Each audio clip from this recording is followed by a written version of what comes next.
Polo. Wach mar arita mar jofwambo. Achiel kuom sigana mwa bedo godo dhiambo sani en jofwambo magwa ariyo, mano Kevin Obambo kaachiel kod Kibet ne gintiere tich to giyudo hinyruok. Chon kane tang'o bajni mar tich to kata ng'ato ne ng'anyo to odhi mos, ok nonyal bayi gi gimoro. An awuon ne antiere chuny boma chieng' mane idonjo rawere donje od bura parliament. Ne antiere chuny boma kendo an natimo negi, nadayo dhogi nwa cover story no. To naneno ka thoth ne kitang'o negi to ginyisi ni mano kiki, mano jafwambo.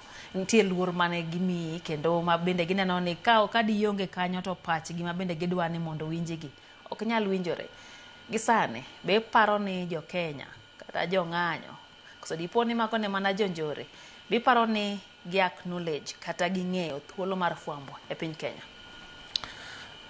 Lydia paro ni lokruok osebede. Kwa ng'iyo sekta mar jofwambo ka gi kata kaka jo Kenya yande nogeno jofwambo, sani lokruok nitie. Nikech inyalo yudo ka jomoko ok dew jofwambo. Ma kati wach mna ni jafwambo kati gol mna gige nigo to gidewi. Nyocha ni ka weche mag fuel protest nyocha nitie. An nyocha ne mana jonjore gogo. No biro mo ywa mtoka mo ketho mtoka ta inso gini an jafwambo wan kata gi gik manyiso weche mag fwambo ko mago gidewo. Koro en experience ma kata na wuon asebedo godo. Kech mano gidwa kwali, gidwa goyi, gidwa timo ang'owa. To ok en gima ber. Nikech history mar Kenya ka wasebedo goyo makare kabisa. Kendo luasi ma jofwambo osebede ahinya nyaka kata ka nitiere kama ywaruok nitie. Inyalo yudo ka josiasa yware kabisa. Nyako jende nyaka ng'o. To yande luor ne nitie mag jofwambo ma ok muli. Iye ni yie mondo timri nade mondo kal. An asebedo wach fwambo ni kuom igni mang'eny ma koro sani en igni madhi 30 gi wiye. Kendo mokalo 35 sani. Tasebedo kata na kinde mne nitiere tulo 92 to gi yore mag yiero mamoko goero. Asebede okenge moko maka luoro manomiya kaka jafwambo to kata jowetena ne ok inyal gine. Anyanyiru anyisi example. Kane wantie kod tulo mane bang elections iga gana achiel I mean that was 2007. Ne nitiere kuonde man ogeng' malich ahinya. To kong'eyi ni jafwambo. For example Migori nong'eya ma kata ofisa onge ng'ama mulo. Gimuko kuonde mang'eny kabisa tan inyaka chiewa kata ot. Kaw duondwa. Wang'e ni sani wuoyo ka Kofi Annan loso Nairobi kucho to wabe wang'e nang'owa ikaw duondo wacho ni miyaw duondu. Mano chopo kama kane Kenya wang' to ne an Migori to ne jofwambo ma pinje mamoko nobiro konyowa Kenya ka. Dwe mar 2 higa maluwe ka koro Kenya ne wang'.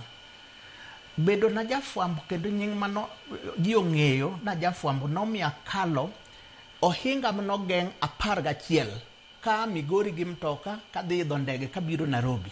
To ka ni aini janak. In kal. Jomoko nyalo wacho ni awasedenyo kama lich miwa gimoro. To onge ng'ama muli. Mana konyo nyaka josiasa moko. Koro gima nyalo wacho ni luasi no lokore to ok en gima ber. Ok en gima ber atol. To kendo en gima onego bed ni dang' akaw thuolo bende mar miyo chiwo ote makende mag kuyo ne jogo manawinjo notho Homa Bay.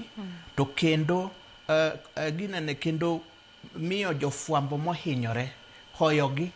Nikech hinyruok ka in jafwambo ni nie tich to kendo koro hinyori ok ni kare. Mtoka owang' ang'oge nikech magi gik ma wan wawegi nyaka nyo gichakre gin gik mwanono yie kendo wachiwo report. To kendo jo Kenya nyaka ng'i ni sama gitimo jofwambo kamano ndalo 2 manyokalogi Kenya National Commission of Human Rights kod an gi grube mamoko mag jofwambo gi moko mag human rights ratiro nyo wanono gimwaluongo ni Sustainable Development Goals namba 16.10. Mano to Kenya treat jofwambo nade kod yore machalo kamano. Manywa nono to higa makocha ncha chal nade jofwambo dim nosehiny kod mamoko. To kapok gweno muonyo oduma, tema kendo wayude ka kuro ma Homa Bay ne timore ok ni kare. Rokamana hinyolo. Wasaneno